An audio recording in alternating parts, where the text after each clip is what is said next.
What's up guys, it's Sam at Cycle Technology. To kick off a little maintenance section of the YouTube channel that we're going to start doing, where we'll be teaching you the basics of fixing your bike, whatever that may be, and moving on to some more complex stuff. We're going to start today with some essential tools that you need to have in your arsenal if you want to start fixing your own bike.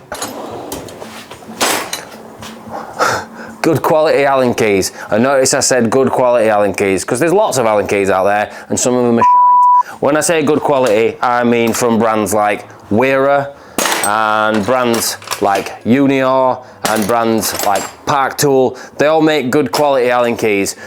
Good quality Allen keys is not what you'll find in the middle aisle at Lidl or Aldi, okay? Those are the Allen keys you're gonna find yourself rounding bolts off with, and then you're gonna come down and bother me with it and tell me you've stripped a bolt and I'll have to drill it out, and just don't do it. Just reject the false economy and get yourself a decent set of Allen keys to start with if you wanna fix your own bike, and you may as well get the whole set because you're gonna come across it at some point. 2, 2.5, 3, 4, 5, 6, 8, and possibly a 10, but it's better to have the whole set.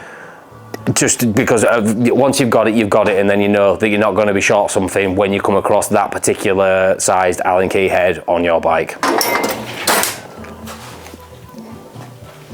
Good quality Torx bits or Torx wrench or Torx key, whatever you want to call it. Now you can go ahead and get a full set of these. The same brands that I mentioned before with the Allen keys, they will also provide you with a decent set of Torx keys. Most likely the one that you're going to have on your bike is a T25. That is the most common one. You'll find it on things such as a rotor bolt. Yeah, so T25 is the one that you should definitely have.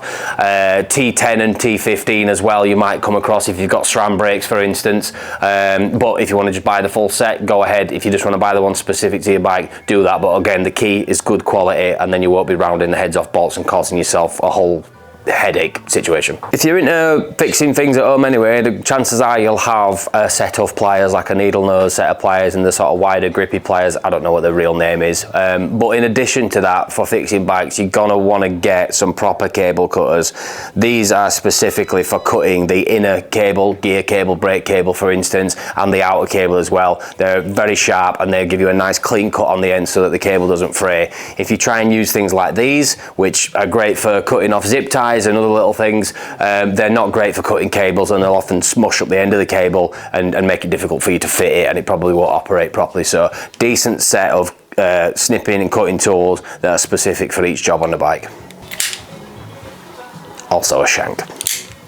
Next up, again, something that you might have if you're a bit handy, screwdrivers. Decent ones, again, ones that aren't going to knacker the heads on your screws and bolts and things on your bike. These are JIS standard Park Tool, cross-headed one and flat-headed screwdriver as well, but we've got a bunch of different ones in this drawer of all different shapes and sizes because they appear on bikes in all different shapes and sizes. So decent set of screwdrivers also necessary.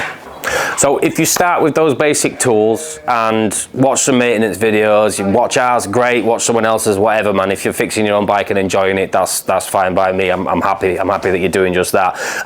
So start with the Allen keys, the Torx keys, some decent cutting tools, some decent screwdrivers. You're going to be able to do quite a lot with those things. But if you're then going into doing like deeper maintenance on your bike and you're going to learn more and more, some other things you're going to want to get are things like a bottom bracket tool.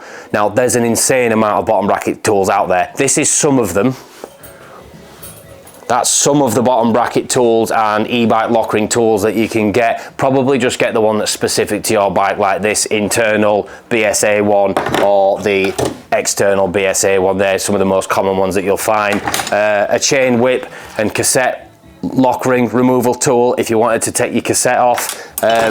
Chain tools as well, other things that are quite important to have if you're going to be starting to do work on your drivetrain. A decent chain tool and some quick link pliers, and honestly there are more tools than like we don't even have all of the tools here, but this is how many tools we do have. It's insane. It just goes on and on and on and on. So, you know, it depends how far you want to go with it, but start with the basics, and if you find you've got a knack for it and you enjoy it, then start moving on to some of the more specialist tools, and probably just get what you need for your bike, because you can spend thousands and thousands and thousands of pounds getting absolutely everything, but you don't need it. Or, you know, if it's a shop that's close to you, a bike shop like ours, we don't mind people popping in and borrowing a headset press or a bottom bracket reaming tool, for instance. So you don't need to get those really expensive specialist tools. Just start with the basics, whatever you can afford, and work your way up. But yeah, hopefully you'll tune in for the next video where I'll be teaching you some of the basics of bike maintenance, starting off with aligning brake calipers and indexing gears. Cheers.